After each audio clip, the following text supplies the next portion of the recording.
I'm Hugh Oxtetter. This is Second Chance Antiques and Collectibles in Moosomin, Saskatchewan. We run a little store here since June of 2016.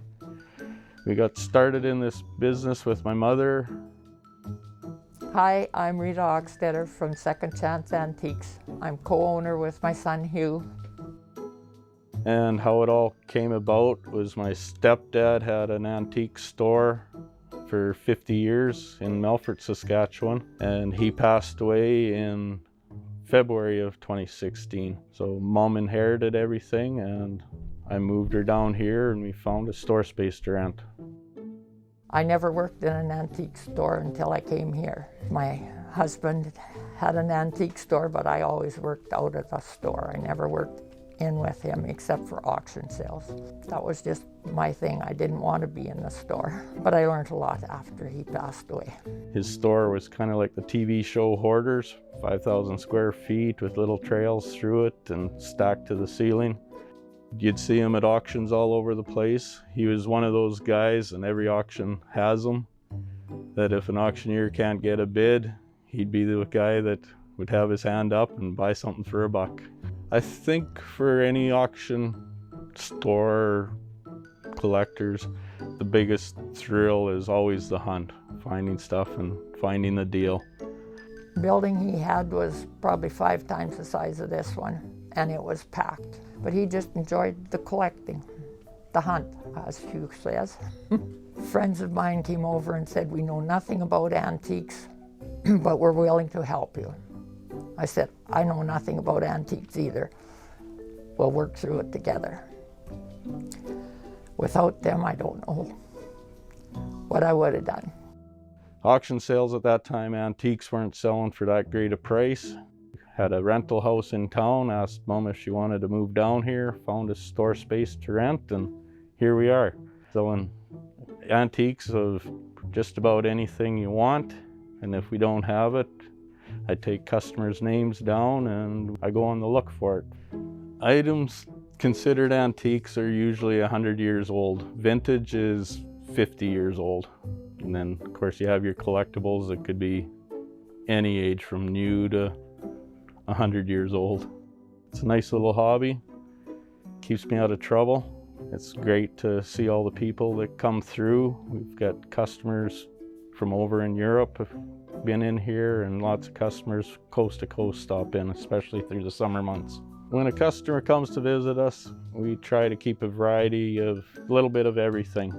If they have a specific need for something, they let us know when we go on a search for it. But we have lots of glassware, furniture, collectibles, new and old. We have some money, old money. So just a variety of everything that we try keeping in the store. Lots of people come in and say it's nicely laid out, because I didn't want a store that was crowded.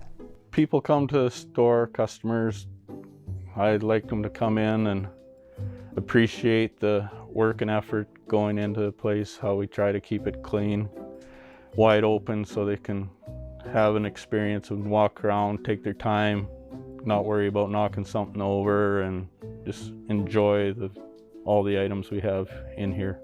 Not here to make a sale, that's always nice to do, but if people just come in and look, we view ourselves as a museum with the ability to buy something if it catches your eye. One unique piece we have in the store is a King Arthur wall clock, 31 day. It was made by the Arthur Pagano Clock Company out of Berlin, Ontario. But in 1916, they had switched their name to Kitchener, Ontario, because of the World War I reference to the Germans, and they didn't want that stigma attached to their community.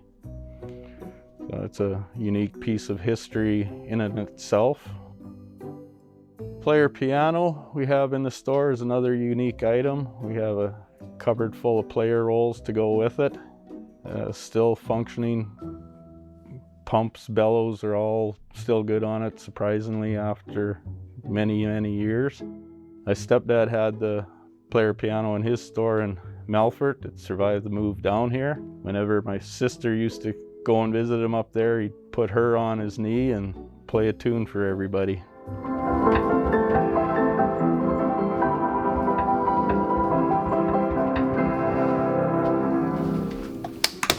You're getting better at that all the time.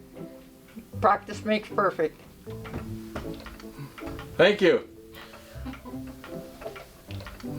The most rewarding thing is having young people come in and ask questions. What a certain item is or where it came from. And I don't always know the right answers, but I try to give them some history on whatever we have. So whether it's to look or buy, you just enjoy people coming in, stopping in, saying hi, have a little visit. You never know what people are going to come in and buy. Could have been here since day one, but tomorrow it could walk out. You never know. If you have program ideas that you'd like to see on MaxTV Local, email us at max.local@sasktel.com.